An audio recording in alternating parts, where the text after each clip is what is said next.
Pela segunda vez consecutiva, as minhas contas no banco vão ser bloqueadas porque eu me recusei a pagar o imposto, né? Na primeira vez que isso aconteceu, eu tive a conta bloqueada, conta nos bancos bloqueadas, eu tive o CNPJ que eu tive que dar baixa no CNPJ porque ele caiu, eu não consegui mais usar o CNPJ, ficou travado e foi um transtorno financeiro bastante complicado para mim. Resolvi abrir um CNPJ novo, abrir novas contas no banco e agora mais uma vez eu recebo a notificação de que a minha conta no banco vai ser bloqueada porque eu não estou querendo pagar os impostos. Agora eu pergunto uma coisa para vocês. Nesse país onde a gente vive, o Estado, né, esse ser esquisito que a gente não convidou, quando a gente nasceu ele já estava aqui, né? Esse Estado, que na minha visão é um Estado criminoso e corrupto, é um Estado decadente e muito complicado de lidar com ele. Ele, pela força da caneta, consegue, através também da tecnologia, suplantar o cidadão para que o cidadão não consiga ter sua liberdade de expressão, nem sequer com o que vai fazer com o próprio dinheiro, né? Mas o Estado, a minha pergunta é essa: ele odeia mais o traficante de drogas ou ele odeia mais o cara que sonega imposto? Eu digo para você que ele odeia muito mais o sonegador de imposto. E ainda que esse cara não sonegue imposto, mas só pelo fato de ser empreendedor, dele ter a liberdade alimentar, geográfica, a liberdade de conhecimento, dele que gerar emprego, tirar as pessoas dos auxílios governamentais, esse cara ele já é odiado pelo Estado porque o Estado não consegue colocar um cabresto, né, no focinho dele. Então o que acontece comigo? Eu me recuso a pagar os impostos, eu priorizo o que realmente faz a minha empresa ficar com a saúde, que é pagar funcionário, pagar contador,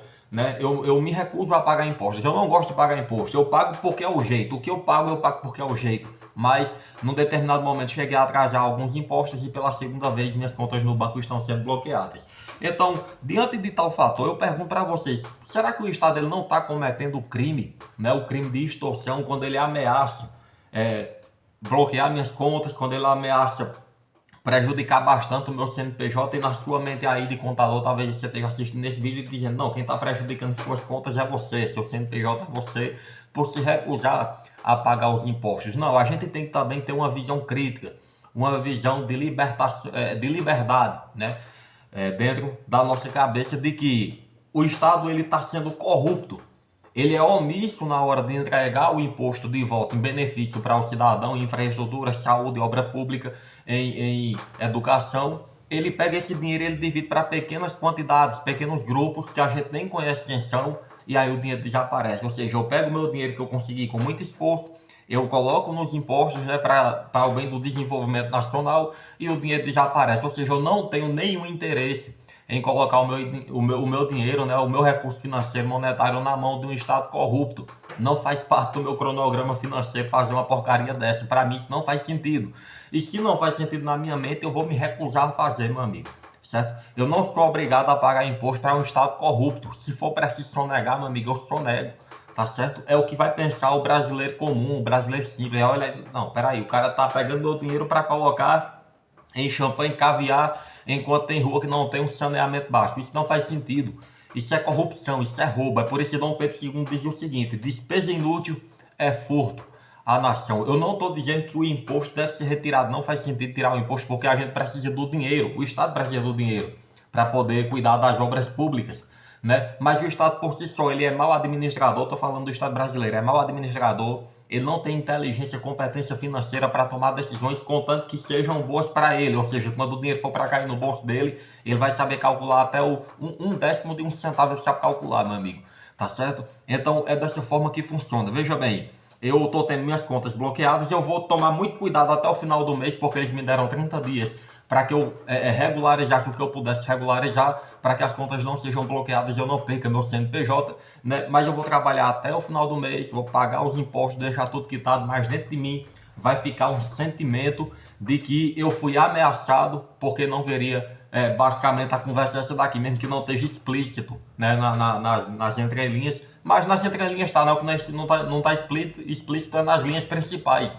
Mas basicamente eles estão querendo me dizer o seguinte: olha, você não está pagando os impostos, então você não vai fazer parte aqui do nosso jogo. Você não pode vender, não pode comprar, você não pode usar as contas digitais no seu banco, tá certo? Isso é muito complicado, porque eu sou pego desprevenido numa coisa que eu preciso usar, eu preciso das contas, eu preciso do CNPJ e o Estado ele trava. Isso é uma ameaça, né? De certa forma, isso é uma grave ameaça. Eu pergunto para vocês, será que isso não se enquadra no artigo 158 do Código Penal, que fala a respeito da extorsão, que é mediante violência, grave ameaça, no intuito de conseguir para mim uma vantagem financeira indevida ou para outra pessoa, eu ameaço, faço injustiça contra o meu próximo para conseguir essa vantagem indevida, né? De forma que isso se traduz em extorsão. É extorsão isso também, só que quando é o Estado que pratica a extorsão, ela não passa mais a ser um crime. Ou seja, o Estado pode, mas quem é que vai enquadrar o Estado num crime que ele mesmo legislou a respeito? Né? E aí tem muita gente que não entende isso, tem gente que simplesmente é seguido ali pela manada, e eu vou deixar um conselho ali para vocês, muito interessante, vou deixar um conselho e espero que vocês peguem. Primeiro, não confie seu dinheiro 100% na sua conta. Se você tem aí um patrimônio de 500 mil reais, 600 mil reais, não deixe esse dinheiro na sua conta. Primeiro, porque o banco pode quebrar, banco também quebra, não quebra entre aspas, né?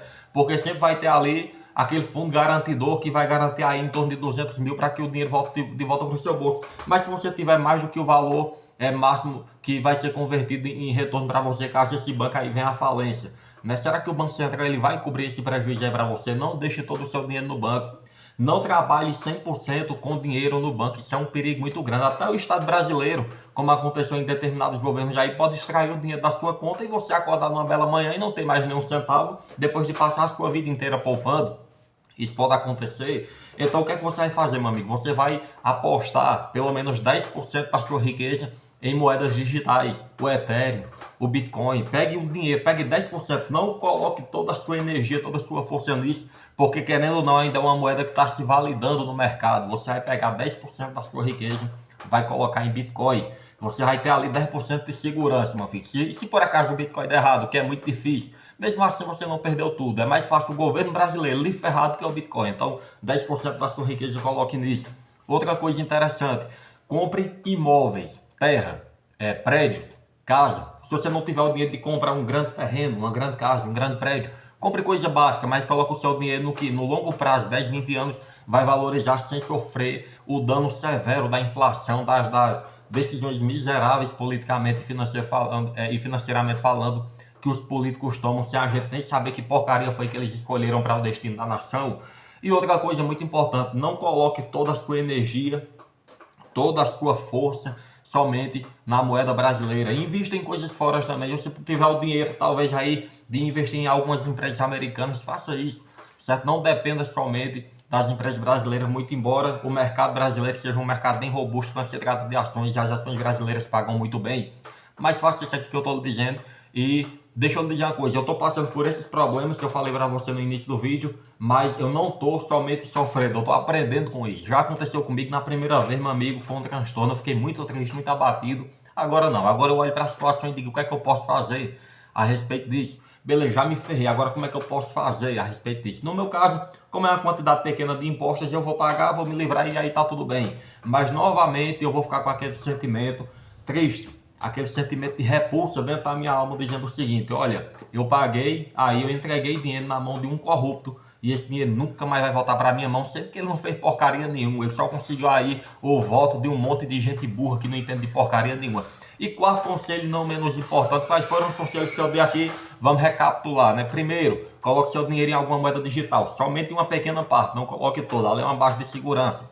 Segundo, invista em coisas que não vão ser degradadas tão facilmente pela inflação, que é imóveis, terra, terreno, prédio, né?